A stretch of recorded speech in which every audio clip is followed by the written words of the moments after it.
MIM के कोषा अध्यक्ष जनाब इशाक आलम साहब को कि आप आए, अपने बात रखें। 2 मिनट सर। हमारे बीच इज्जत माब जनाब बैरिस्टर असदुद्दीन ओवैसी साहब, बिहार के अध्यक्ष जनाब अख्तर ईमान साहब और हैदराबाद की सरजमी से चलकर आए हमारे जाबाज विधायक माजिद हुसैन साहब और यहाँ उपस्थित हमारे सभी क्रांतिकारी साथियों, नौजवानों, आज हम सब वक्फ अमेंडमेंट लॉ के प्रावधान में जो नरेंद्र मोदी द्वारा एक काला कानून हम लोगों पे थोपा गया है, इसके विरोध में आज हम सब यहाँ बैठे हुए हैं। ये काला कानून हमारे देश पे, हमारा आज़ादी पे, हमारे धर्म पे, हमारे खाने पे, हमारे पीने पे, हमारे उठने पे, हमारे बैठने पे, हमारे सोने पे प्रतिबंध लगाने वाला कानून है। इसलिए हम इस कानून का घोर निंदा करते हैं और इसका घोर विरोध करते हैं। आज वक्फ अमेंडमेंट लॉ कानून की शक्ल में बन चुका है और सुप्रीम कोर्ट में विचाराधीन है। हमारे बैरिस्टर असदुद्दीन ओवैसी साहब इसके लिए सुप्रीम कोर्ट में रिट फाइल किए हैं और उसमें विचाराधीन है। लेकिन इसके लिए हम सबको, पूरे हिंदुस्तान की जनता को, सेकुलर हिंदू भाइयों को, हमारे मुस्लिम भाइयों को जगना पड़ेगा, एकजुट होना पड़ेगा, तभी ये बिल पास हो सकता है।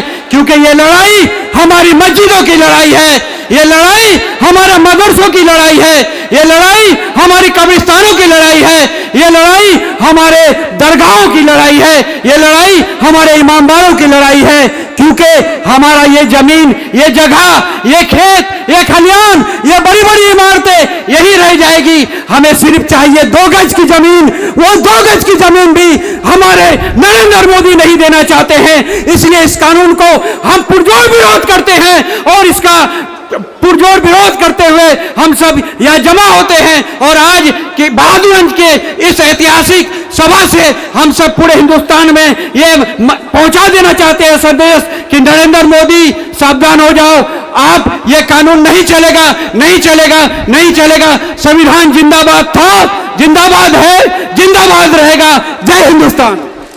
बहुत खूब। मैं मंच के पीछे जो लोग हैं, मैं उन लोगों को कहूंगा कि आप लोग आगे आ जाइए। हमारे बैरिस्टर साहब आ गए हैं, उनका बात सुने। मैं इसी के साथ मुफ्ती अतर जावेद साहब को दावत और सुकून देता हूं कि आप 2 मिनट में अपने बात को खत्म करें। मुफ्ती साहब, मंच को खाली कर दे मेरे भाई, मंच में बहुत ज्यादा लोग हैं, मंच को खाली कर दे। प्रिंस यहाँ आइए। बिस्मिल्लाहिर्रहमानिर्रहीम। अजीज़ान गिरामी, अजीज़ भाइयों, बुजुर्गों, मंच पर उपस्थित हिंदुस्तान के मजलूमों की आवाज़, गरीब नौजवान साथियों की आवाज़ और हम सब के गार्जियन, सदन से लेकर सड़क तक तमाम हिंदुस्तान के मजलूमों की आवाज़, बैरिस्टर जनाब असदुद्दीन ओवैसी साहब, बिहार के सदर काबिल एहतराम हमारे बड़े भाई जनाब अख्तर ईमान साहब, मंच पर उपस्थित बहादुरगंज के साबिक बहादुर विधायक और वर्तमान में उम्मीदवार जनाब भाई तौसीफ आलम साहब, जिला परिषद के चेयरमैन जनाब भाई फयाज साहब और हमारे सादिक समदानी साहब, तसीरुद्दीन साहब और इसी तरीके पर हमारे जिला के अध्यक्ष जनाब रहमुद्दीन उर्फ हैवे बाबा साहब और हमारे मुखिया संघ के अध्यक्ष जनाब हसनैन साहब। मेरे साथियों, आज चूंकि वक्त की कमी है, हमारे बिहार के सदर सबके नाम विस्तार से लेंगे।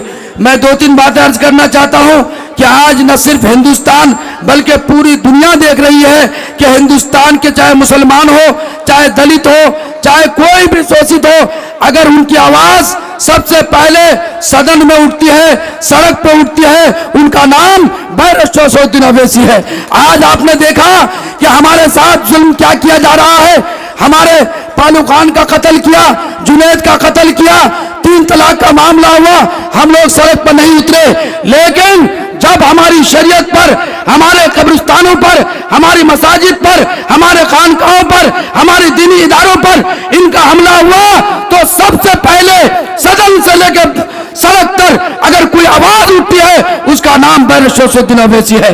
इसलिए साथियों, मैं चाहता हूं और मैं उन लोगों को चैलेंज करता हूं, भारतीय जनता पार्टी के लोगों को और उसके अलावा बजरंग दल के लोगों को, है तुम्हारे पास कोई नमूना जो हमारे पास बैरिस्टर शरफुद्दीन अवैसी का नमूना है तुम्हारे पास? मुझसे कुछ लोगों ने सवाल किया कि इनके साथ गिरफ्तारी नहीं होती है, इनके बात पर कोई आवाज नहीं होती है, इनके खिलाफ कोई एक्शन नहीं होता है कोई माय का लाल जो तमाम बैलेंस को बरकरार रखते हुए, चाहे कोई भी हो, कोई भी एंकर हो, कोई भी प्राइम मिनिस्टर हो, इनसे ज्यादा कोई अच्छी बात रखता हो? इसलिए आज चूंकि वक्त की कमी है, हमारे नौजवानों, आपको सबको सुनना है। मैं तमाम लोग, हमारे बहुत सारे वक्ता हैं, उनको भी सुनना है। चूंकि मैं सारी बातें बोल दूंगा तो नहीं होगा। ऐ काश इस मुल्क की ऐसी फिजा बने, मंदिर जले तो रंज मुसलमान को भी हो, पामाल हो ना पाए मस्जिद के आबरू, ये फिक्र मंदिर के निगहबान को भी हो। फिरौन का सर जब उठता है, मूसा कोई पैदा होता है, जालिम को खबर कर दे कोई अंजाम सितम क्या होता है। हिंदुस्तान जिंदाबाद, एमआईएम पार्टी जिंदाबाद, बैरिस्टर शरफुद्दीन अवैसी जिंदाबाद, जिंदाबाद, जिंदाबाद। बहुत खूब, बहुत खूब। अब मैं इसी के साथ हमारे जिला